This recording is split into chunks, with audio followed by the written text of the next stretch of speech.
Well, this was the start of the last debate.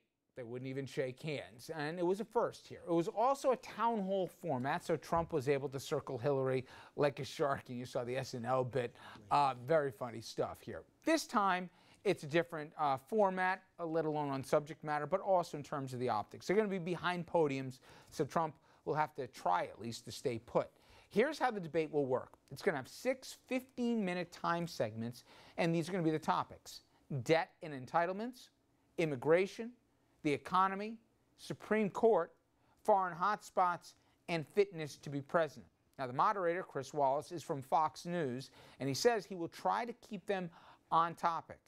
Good luck, Chris. Then there are the guests. Trump, he's invited President Obama's half-brother, Malik. You can't make this up here. He's a native Kenyan, and he's a Clinton critic, and he will be sitting there with the guests. And on the other side, billionaire Mark Cuban, who has been a foil to Donald Trump throughout the whole process. He'll be a guest of Hillary Clinton.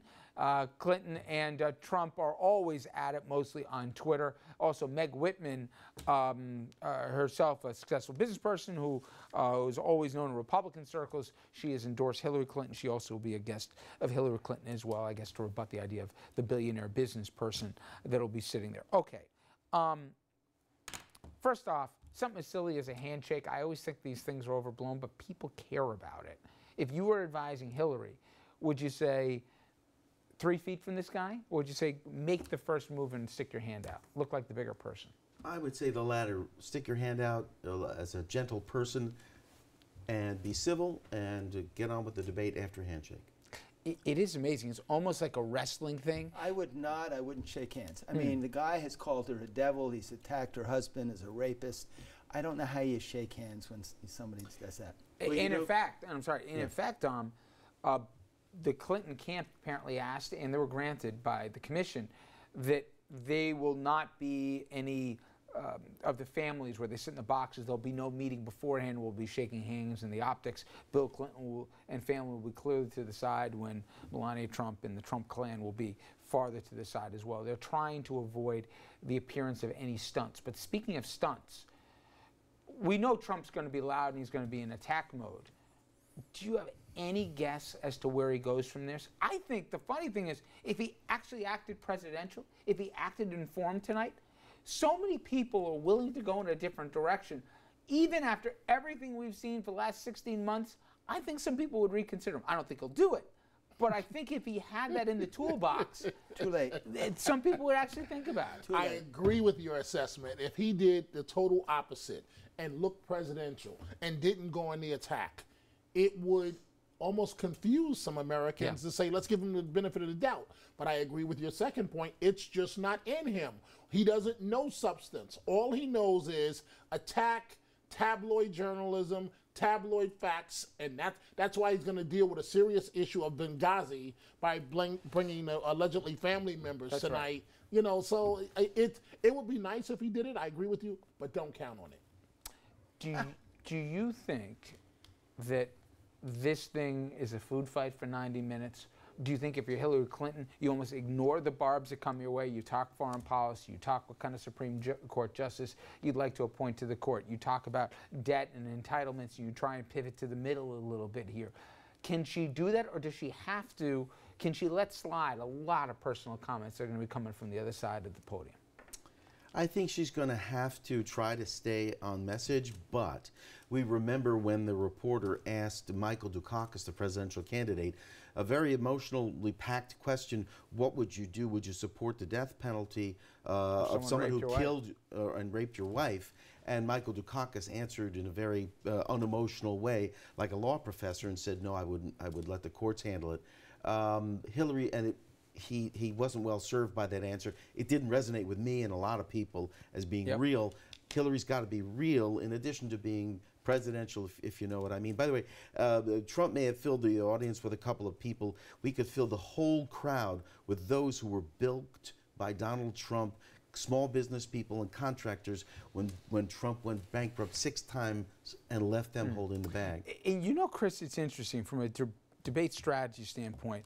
everyone says play prevent defense here. And for sports fans, you know, if you built a big lead, especially in football or even basketball, you try and milk the shot clock, you try and make the clock keep running here, and you don't take shots, or you let them make small incremental gains here, just don't let them make the big play. He is so easily baited.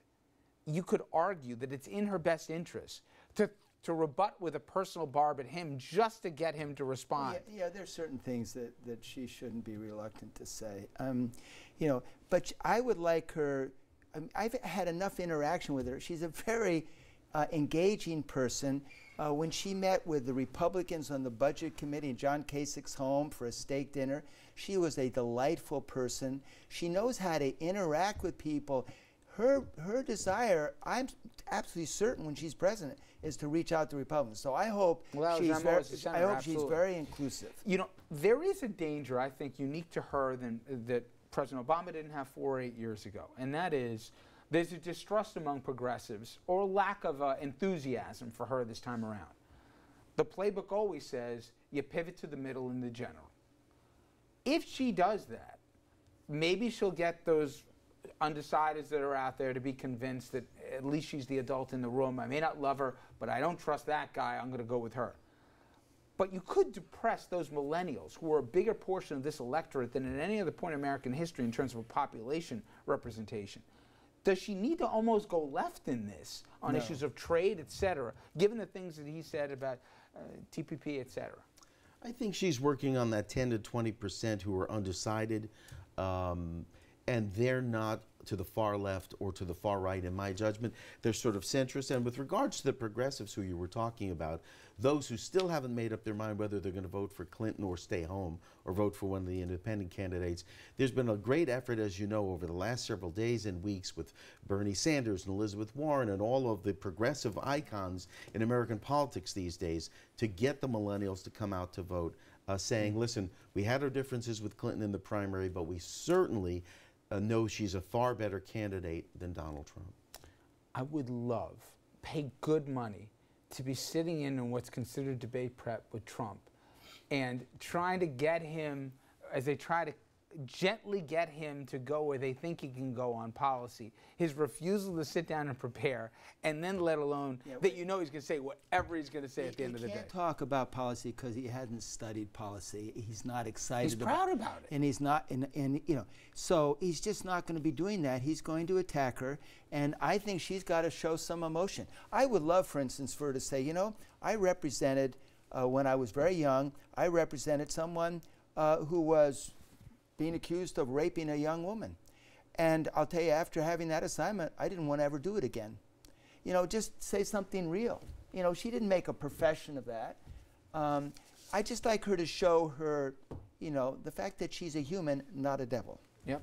Well, as I said, we're going to find out in less than 2.5 hours. Of course, we'll have the entire debate live for you. We'll be on a half an hour before then and then after with our wrap as well. But coming up next, RFL continues. Trump, he's going to bang the drum about a rigged election, and more big-name Republicans are coming out saying that not only is he wrong, but it's dangerous and irresponsible what he's doing. We're going to ask our congressperson at the table, both of them here, no strings to elections, what they make of his claims and potentially the danger attached to it.